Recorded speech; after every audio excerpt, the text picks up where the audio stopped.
Postičky! Dobre. On teraz také slovo vypovedal pred všetkými svedkami, že on nemá teraz žiadny kabel. Ďakujem za to všetko, za spoluprácu. Čo? Je to pravda. On môže teraz vypovedať za všetkými, čo čujú teraz svedkové, že teraz nemajú kabel.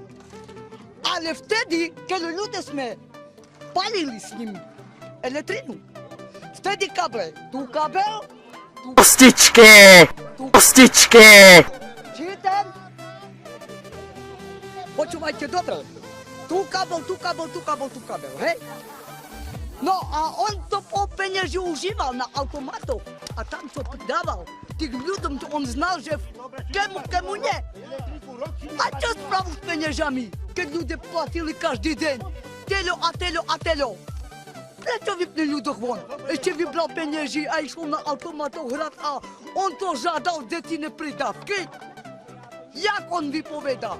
On toto nech vypovedá, nie teda, jak má sám elektrinu, jak ľudoch vypnul von a on potreboval tie penieži automatoch, že nemáme živého otca a živého kráľa, že čisté svedomie poviem pravdu.